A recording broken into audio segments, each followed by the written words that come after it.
Okay, so thanks. So by just a way of brief background, I'm a family doc. I graduated from UBC 100 years ago, and then did a rotating internship in Montreal, practiced up north for a number of years, and Bill, you're right on time. Have a seat. Thank you.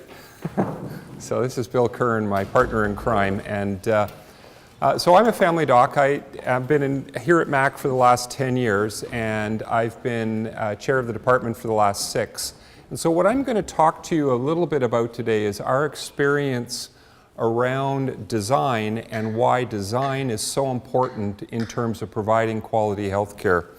And I think one of the issues has always been it's easier to do something just as a functional box, and you think that you're actually saving money. And what I'm going to try and prove to you over the next 5 or 10 minutes is that in fact it costs you money not to think about design, and it actually leads to poorer outcomes, costs you more money, and doesn't get you anywhere in the long run. And really I want to talk about improved healthcare outcomes as well as lower costs at the same time.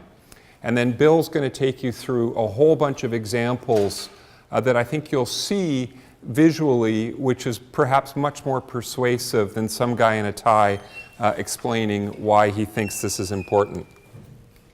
So here's Hamilton, right? And you all have this image of Hamilton, and I've shown this slide all over, well, not over the world, but in a number of different locales, and everybody recognizes Hamilton. And when you're in Alberta and you do this, it's sort of the same thing as showing the tar sands to Albertans. You get a bit of a laugh. But the point here is that I actually don't think you need to change your perspectives very much. So if this is your perspective of Hamilton, and if you're used to only driving over the high-level bridge, this is all you ever see, right?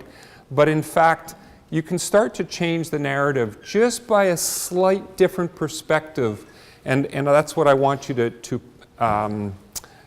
accomplish today. If I can change your perspective a little bit, then I'll have accomplished it. I love this quote. Quality is never an accident. It is always a result of an intelligent effort. And it really is, let's think about what we're doing instead of just putting up concrete bunkers. Concrete bunkers are easy to do, but let's think about why we're doing it. That's from John Ruskin from the late 1800s. And if you're from McMaster and you're in the DeGroote School of Medicine, you have to have a quote from Sir Winston Churchill, because it's our dean's favorite person as well as the associate dean. But it's really true. First we shape our buildings, and thereafter they shape us. And you're going to see a whole bunch of buildings that really, I think, will shape how you think. So what's the evidence? And I have evidence from a number of different journals, and really solid evidence that it actually boosts the immune system. So if you go for a walk this afternoon through the woods, through the trees, you're going to increase your T-cell function by a significant percentage amount, just by walking outside under trees. If you take individuals and you put them in an environment where there are trees, you'll lower the blood pressure by as much as 10%. That's a huge number. What's the average amount of blood pressure that you lower by putting people on medications and spending lots of money? We're lucky if we get 5 points. If you just go out and walk in nature and experience it, you can lower it by up to 10 points. I was just down at the North American Primary Care Research Group meeting, and interestingly, one of the posters from Cleveland was simply looking at the stress level. So if you think about Toronto and some of those massive concrete apartment buildings that they have, that they're now tearing them down to make more humanistic buildings.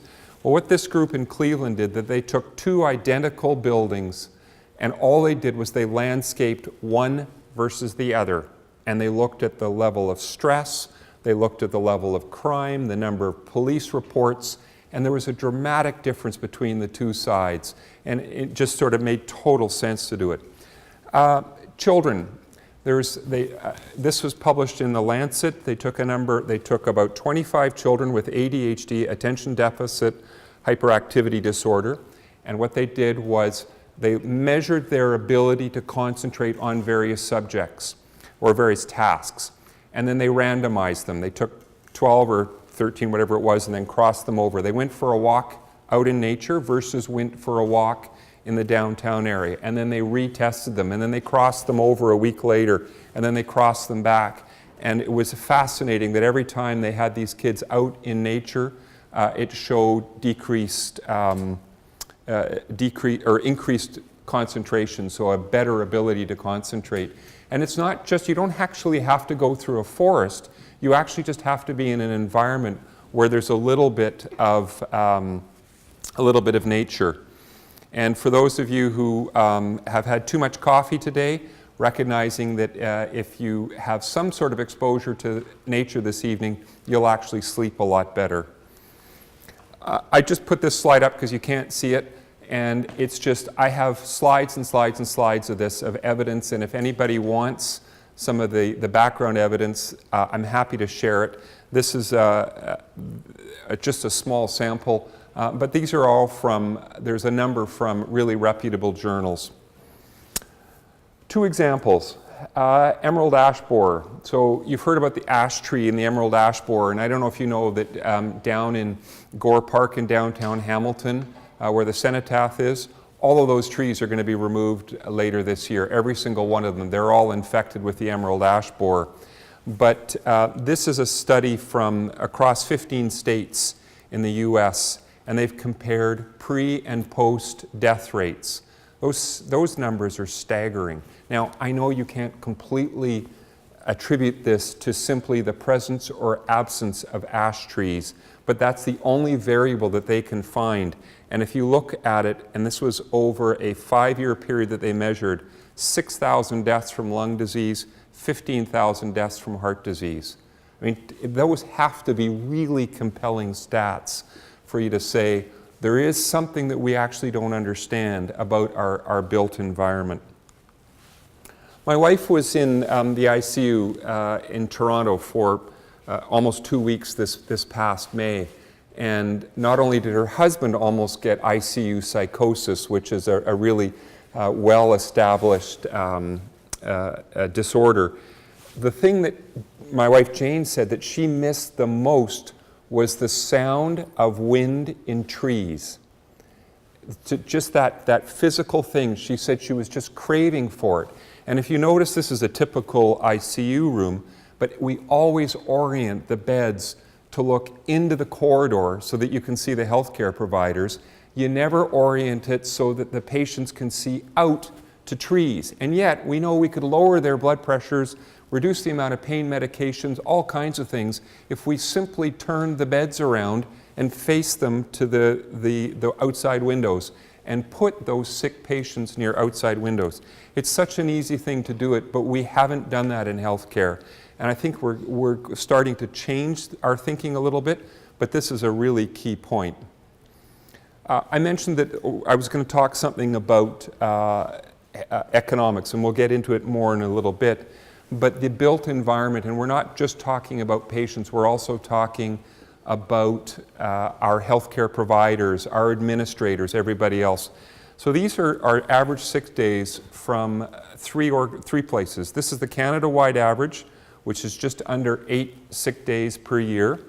The Hamilton Health Sciences, so the building that you're actually sitting in, it's just over 9 sick days per year. In my own department, the Department of Family Medicine, which was just, I can't remember what the number is, just over 3 sick days per year.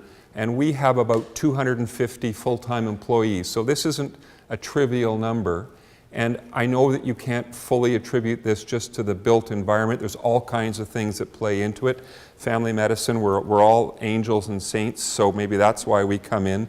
But if you just do the simple math and you look at it, so we have about 200, if we just take our 200 employees, we say we're saving, compared to the HHS, Hamilton Health Sciences average 6 days, that's about 1,200 absentee days per year. And that is equivalent to about 4.5 employees. So we're actually saving our department about $500,000 a year. That's about $2.5 million over 5 years. Can you think what you can do as an organization with that kind of revenue? And one of the things that Hamilton Health Sciences is doing a lot of work around trying to reduce employee sick days. But I remember when I first moved here, I moved from Vancouver, and when the first weekend that I was on call for delivering babies at St. Joseph's Healthcare in downtown Hamilton. And oftentimes when you're delivering babies, it's not a matter of you walk in, you do your job and you leave. As the doc, you walk in, they're 8 centimeters, you can't go home, it's too far, there's too many things going on. So you sit in the nurse's lounge and you sit at the nurse's station and you twiddle your thumbs, you go to Tim Hortons, and then you go to Second Cup, and by that time you've had enough, right? And all you need is, you've been inside now for 18 hours, you want to decompress for a few minutes. There was nowhere to go at St. Joe's. There wasn't any single spot that you could sit outside where you weren't being inundated with smoke from the smokers and just take a break. They've actually now got it, and above the parking garage is a little park. I don't know if those of you who've been down there have seen it. They've created a little park, and that became my favorite place to go. But it's that little narrative that we've just not figured out in our healthcare system of places to get for both our staff and our caregivers. So this for me was a really compelling argument, knowing that this is our absenteeism rate and what a difference it's making. So I'm going to turn it over to Bill, and Bill's going to present a number of things. But let me just tell you a story about Bill Kern. I mentioned that I was at the chair, and we had the opportunity to buy a building. And so we did this up on Upper Ottawa, and it's where the Stone Church Family Health Center is. And it was an insurance company. So you used to drive your cars in, and they would tell you how, after you'd run into the lamppost, they'd tell you how much it was going to cost and whether it was covered, et cetera, et cetera. So we bought this, and we were going to turn it into a family medicine clinic. And I had a couple of schematic drawings with a couple of architects to figure out what we could put in there. And the university in its wisdom said, no, David, you can't just choose whoever it is that you're friends with. You need to go through a process. So I said, okay, fine. So we went through a process, and I think there was a preferred candidate by the university because it was somebody that they knew and had worked with and trusted. But I said, okay, here's what I want out of a building, what I think we need, because we're in a crappy building right now, which you'll see some pictures of it. I'd like a place that looks into nature, that has lots of light, that is wide open spaces, that we start to think about putting plants on the inside, that we think about maybe, I don't know, a fish tank or something. But let's create that kind of inner space. So when Bill came in and did his presentation, the first thing he did was start showing pictures of trees and stuff. And it was the question from the selection committee was, everybody looked to me after Bill left and said, okay, so a friend of yours, eh? And no, it wasn't. Bill and I had never met, so this was just perfect. Our visions were aligned. Bill Kern, you might recognize, his company and his firm has just won 3 of the Hamilton Urban Design and Architectural Awards. The first was for 118 James Street South. So for those of you who've gone on the art crawl, you know where the CBC building, what did I say? South, but it's north. It's written north. Ah. I can't read my own writing. Yeah, so where the CBC building is, that's Bill's. The Good Shepherd, which is on King Street. So the Good Shepherd whole thing, that's Bill's design. And Bill also won the 2013 Hamilton Urban Design and Architectural Awards for the overall award of excellence in contextual design. So Bill is becoming, or is, an award-winning architect, and we're really pleased that you're here to help us with this. Good afternoon, all. Sorry I was a little late. I was wandering the building. I'm just going to breeze through this stuff very quickly. I'm going to probably have a little bit of overlap about some of the things that Dave asked, but I just want to start with this kind of trick question. Does anybody know what that building is? Anybody? I didn't expect you would. This is the hospital for the city of Venice in Italy. That's the front door from the 15th century. This is the lobby, the front lobby. And then inside there are several garden courtyards, the kind of things you would see in a monastery or a convent or a cathedral. And everyone in their path of travel through the front door, there are other ways into the hospital, of course, goes by those gardens. That's a group of people just headed into some of the wards or towards the ER, wherever they're headed. And that garden is heavily used because it's just a beautiful place of respite that staff, patients, family members can go to every day. It's so simple and so basic, and it's 600 years old or 500 years old. But it really talks to the principles, which was back in the day, healthcare was such a special, sacred thing. You were so fortunate if healthcare could help you. Therefore it had such an esteemed place in our community that they were built in the best buildings. They were the landmarks. They were the more important looking, more beautiful than the City Hall, because people understood back then how important healthcare was and how sacred it was that you had an ability for healthcare to make your lives better. And that's the kind of place you see, and you see it time and again. On the left, that's a closed building. If you're ever down in Buffalo, you can get a tour every once in a while. That's the 100-year-old, 130-year-old Buffalo State Psychiatric Hospital. It was built as a gorgeous Victorian building. It's a little Addams Family-like looking now, but if you can see better photos of it, it's actually quite lovely. The interior, there's all sorts of beautiful brick detailing that had copper and slate roofs. It had all this elaborate detail because, again, it goes back to that basic principle that was captured in the quote from Churchill. Buildings affect us. Buildings change our lives. Buildings mold us. And it really does make a difference, whether it's in healing or whether it's in just quality of day-to-day life. Similarly, the Royal Victoria Hospital in Montreal, you don't see buildings like that being built these days. And then we see a more contemporary building, and it's not fair to pick on St. Joe's because it's been a bit of a hodgepodge of additions. But again, what's missing there is a vision and a sense of trying to capture the essence of those other traditional buildings. And for those of you who are students, you are headed off into a long career ahead of you. For most of you, you have 40 years of work life ahead of you. Where would you want to spend your work life? Because that is fully 1/3 of your entire future is going to be spent somewhere. You better spend it in a nice place rather than in a hellhole, because it will impact your life. It will impact your personal life. It will impact your health. It will impact your mental well-being. Other facilities, just to mention a couple of good ones, and perhaps one that I'll pick on again. The top ones are the Center for Addiction and Mental Health on Queen West, the replacement for a horrible concrete brick bunker, monolithic, big, gray, dull, ugly building. There's plenty of them around. That's what they replaced it with. And the concept there is a village of healthcare, a series of beautiful little buildings mixed in with condos, mixed in with commercial. And it's a totally different vision for what a healthcare facility could look like. On the other hand, we have a construction shot of what St. Joe's is building up at West 5th and Fennel right this moment. And to me, it's a huge backward step, because we're not creating a building that's healthy and happy. One of the most important principles of life is that nobody wants to spend their time in an institution. Institutions are bad. The word clinical may be beautiful to you, but to the rest of us civilians out there, clinical is a dirty, dirty word. Institutions are not welcoming. There's all the terrible connotations of that term.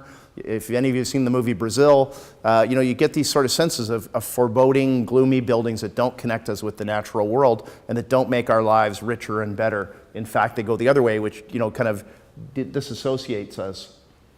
This is a first-rate nursing unit, probably from 1910, I think it is.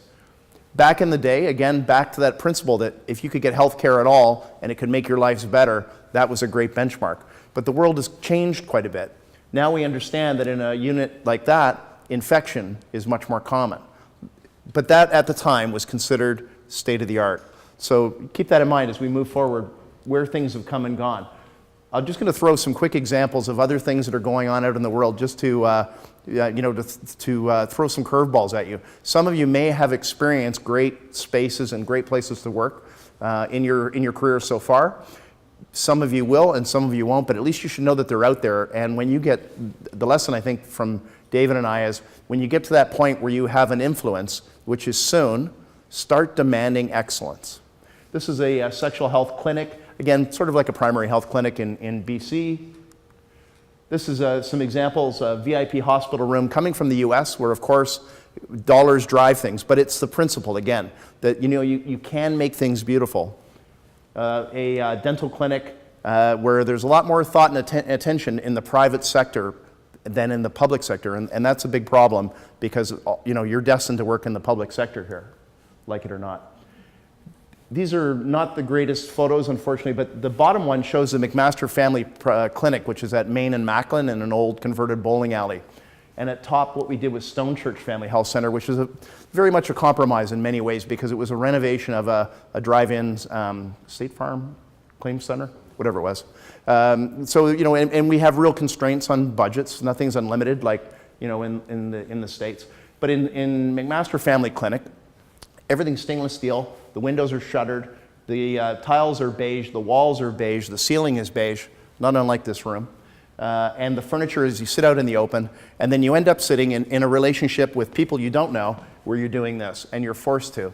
It's one thing to sit with your friends like this, where you're having a conversation with people you know and you like. But if you're feeling vulnerable, if you're feeling ill, if you're not feeling very good about yourself, the last thing you want to do is have these kind of relationships forced upon you. And a very common thing is to have a very horrible institutional waiting room. Our model for Stone Church is looking elsewhere outside of healthcare. So we look to Stone Church is a primary care clinic. It's not a hospital with a ward per se or patient rooms. But the models that we look to are the only other place I'd ever want to stay other than my house. A hotel or hospitality. We look to those models. If you're not at home, you want to be at a nice restaurant, you want to be in a hotel lobby, you want to be in a hotel room. Look at those places. And if you've got another example, I'm open to it. But look at those places for ideas in terms of what healthcare should look and feel like today, because that's the answer. So, the hotel lobby, Stone Church, on the right, you can't see it, but that big box is a glass fireplace. The left box is a fish tank that David mentioned that's down at a low level so kids can get at it. And it is, it's just a magnificent sort of draw for kids. Glass where we could put it, looking into a garden with bird feeders, not natural light, and the waiting room is broken up into pods with those wood slats that you don't really see as well in the photo as you might. At the reception desk, it's broken into stalls, like you might get at a hotel desk when you're checking in. So you have some privacy. So when I'm up there talking about why I'm there checking in to get my chlamydia fixed, and you're here doing something else. You want to have some dignity and privacy, because none of us are there with other people like I said, we're not out with our friends. And it's the same in hotel room, or the difference between a hotel room and a patient room. It's important that we give people dignity and carry that through in their lives. The exam room shots, the old Stone Church, very simple, very clinical, very bare. The new ones don't read so well, but we've got wood look floors. They're not wood floors, but they're wood look vinyl, a little bit warmer and richer, better colors, wood doors, variable lighting, softer, darker rooms that you can turn into a proper clinical exam room when you need to. Very simple lessons, but it requires thought. Stone Church original hallway on the left, all sorts of gewgaws and things hanging off the walls, garbage bags, plastic gloves, very clinical and institutional, not very warm and welcoming. Stone Church on the right, again, you can't see it very well with this bad slide of mine, but carpet on the floors, a little bit richer, accent lighting, windows at the end of the hallway looking into a landscaped area with a little bit of relief, and just a little bit quieter, art on the walls, things that just kind of can make it richer. Other examples, back to the birthing room, the original delivery room, very institutional. There was a time until about the 90s, the 80s, where we thought that if we showed off technology and we made everything shiny and stainless and metal, that the technology would make us feel comfortable and warm and reassured. That would be the model for the St. Joe's East End Community Health Center, very slick metal building, and somewhat for the existing St. Joe's. Doesn't resonate with people. It doesn't make it feel warm and soft. It's almost like you have to go back to those hospitality models. But the new birthing rooms that are out there that people are building in the States, you notice they're darker, they're richer, they're softer. Other sort of clinical examples you notice in all of these: big windows, high ceilings, color, richness. These do not look like the hospital spaces that most of you have probably experienced. So it can be done It's being done all over the place. There's lots of great examples. You have to demand to have that done here as well. This is even a student, university medical center on campus, just been done. Very nice little thing. Beautiful space, outdoor porch, great to hang out. This is probably a little over the top, but it shows where the sort of mentality of some people are. That is a hospital, not a Rocky Mountain ski resort, but that's what it's modeled on, and it's in Colorado. It's not my aesthetic, but it gives you, again, the sense of what a patient room could look like with fireplace. I'm sure you pay handsomely for that privilege, and the lobby with the grand fireplace. But it's just taking the gestures and the examples from there to learn from. I think that was really it. I was going to maybe throw out a couple more stats. Is that my notes? Where did I drop those? I dropped them somewhere. There they are on the blackboard. There were a couple other stats I wanted to throw out, sort of in addition to David's, just to kind of bring it home. There's very little architectural research done, and that's a huge problem. Unlike the world that you live in, and maybe you should demand that change. The bit that's done is called the evidence-based design research, and they do go out and do a little bit of stuff, but not a whole lot, unfortunately. There's some good things out there. There's the Pebble Project. There's the Center for Health Design. Here are just a couple of, I just want to glaze over it. Single rooms lead to better outcomes. I think probably that would be pretty evident. You have lower infection rates, you have shorter stays, there's less noise and more privacy, and hence better sleep. There's less transfers, less medical errors, and much less stress for the patients. That means they go home sooner. They did a study where they found that if you just had a view of trees in your room, you had a shorter stay, you took 22% less pain medication, and you were in and out a day or two earlier than anyone else. In a new hospital in Michigan with all private rooms, rate of infection is 11% lower than it was in their old building. An infection can add 2 weeks to a hospital stay, and each year the cost of hospital-related infections in the US is $4.5 billion. And you can just extrapolate it to here at a tenth the size country, it's still a significant thing. Every patient that falls, $10,000. So if we can find a way to make the bathrooms closer to the bed, if we can find the aids, like the pads that automatically generate an alarm when they leave, little things like that, that can stop 80% of the falls. Patient falls in the US, they're projecting are 20 billion last year, headed up to 32 billion by 2020. In another quick study, they said that nurses spend 30% of their time walking. If we can make our buildings more efficient, more effective, and you can just extrapolate that for every other clinician. So much time is just spent moving. If we can make it more efficient, there's a huge cost savings. Medical errors and hospital-acquired infections are among the leading causes of death in the US. They each kill more Americans than AIDS, breast cancer, or automobile accidents. So again, if we can reduce those through design, we're going to be far ahead of the curve. And in a hospital, 60 to 75% of hospital costs are labor. So anything we can do to make labor more efficient, we talked about the sick days, is huge. In addition to the building design and aesthetics for the patients, I just want to throw something out for you to think about. Work life, quality of work life. I don't know if that's something that's on your radar screen yet, but back to the notion that you're going to spend a vast amount of your time working in a facility. The quality of the facility will enhance your life. If it's a good facility, you will have better interaction with your colleagues. You'll learn more. If it fosters informal communication and learning, you'll build more camaraderie. You'll build a better sense of teamwork, which means you may have more or less hesitation to talk to someone about a problem or about something you don't understand, which might make you a better clinician. You may have a more likelihood to open up about a problem if you have better access to other people and if you feel that the environment is very reassuring and comforting and not threatening to you. If we look at that beyond the basics of your quality of life and that you're happier and healthier, many facilities like that will help with retention, will help with recruitment. So it helps, we're always talking about the need to get the best of the best, and always this fear that there's the allure of the US.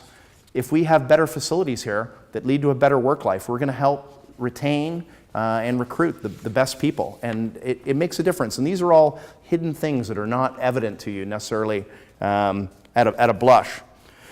The other thing that's happening is the patient experience is changing. We have to be more holistic in the way we look at it. Up until a few decades ago, it was very much the doctor knew best. The patient sat there dumbly and just did whatever was happening. The world's changing and people are much more engaged. And also people are changing. We've become much more diverse. Look at the room and look at all of you. Ethnically, religion, customs, traditions. It's a very eclectic world we live in. And we have to accommodate for those changes. And it's the same whether you're a clinician or whether you're a patient. A big part of facilities is about privacy. Noise is stress. And about the quality of healing, the environment really feeds into it. And David talked a little bit about it with his own experience. I'm also, what informs my design work is I'm also a patient. You know, I had the beautiful fortune to spend a night in the Henderson ER a couple of years ago. That was my first hospital stay in my life, and it was a real eye-opener. And then I went to surgery for a mild skydiving accident, and then I had the follow-up. I have a family doctor, I have a dentist. I experience the medical system. I have friends and family who've gone through it, who've been patients, who've passed away in hospitals.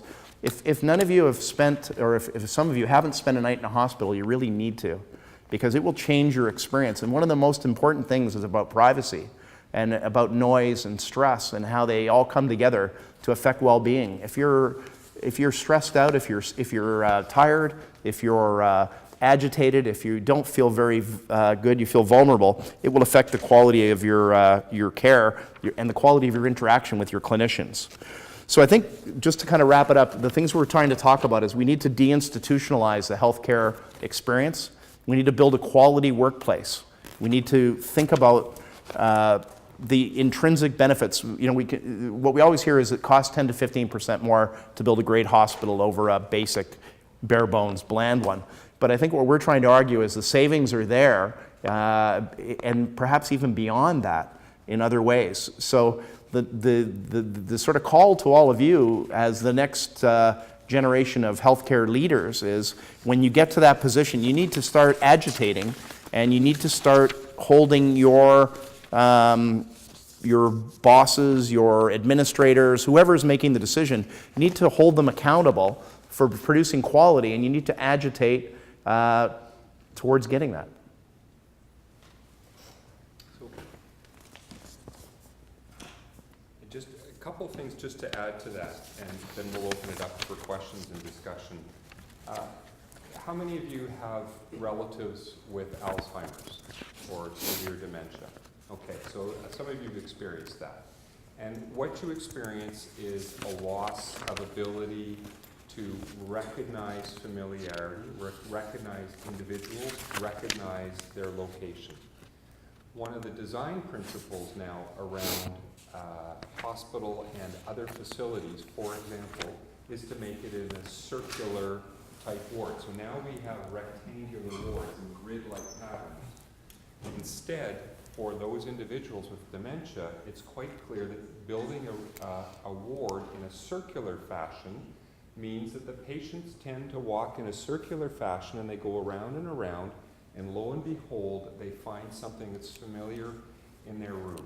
Their nameplate, which is now in large font as opposed to the tiny little font that only individuals that are under 40 can read, so you make it in the large font. You have pictures of their family and their children on the walls. You put a favorite thing in the little glass display case outside their room. And that's just such a simple design thing, and it means what happens? They have less patients going AWOL, they have less agitation because the patients can find their way home to their own room, etc., but they're still able to do the circle. That's one trivial example of a design thing that makes an enormous difference both to the patients, to cost, etc. This building, for example, was state-of-the-art in the 1970s, I guess, when it was built, and it was designed with a number of design principles that made a lot of sense. The one that I think probably drives all of us crazy is you have to take elevators everywhere. Unless you've been here for enough years that you know the ins and outs to take some of the back stairs, but you still can't get to the parking lot unless you take an elevator, right? And we know there was a study that was just published, I think in the New England Journal, that said it was if you took 20 flights of stairs per week, you reduced your risk of a stroke per year as you get older by something like 10%. Huge numbers. And it's just so evident that it's part of the design. So we're designing the new downtown family health center across from City Hall. One of the principles we've put in is wide stairs.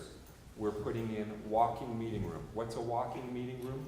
A meeting room that's big enough that we can walk on a treadmill while we're having a meeting. Instead of the classic thing of sitting around a table, we can actually walk. We've put in internal circuits on each floor such that you can walk on the floor in terms of the whole perimeter of the building and still see out to green. We've put in trees outside a lot of the windows so that you can constantly see the green, trying to bring in the concept that it's not only about the folks that we're providing care for, but it's about the employees that are working within that environment. So as I think Bill and I tried to paint a picture here, is the design makes a huge difference not only to you as a patient, but you as a healthcare provider, as well as administrators and all the other individuals that are involved in it. And that's why places like Google, et cetera, are working hard to create livable environments. And it's not just the square box building. So, Bill, thank you for joining us. Sure. And we'll be pleased to answer any questions.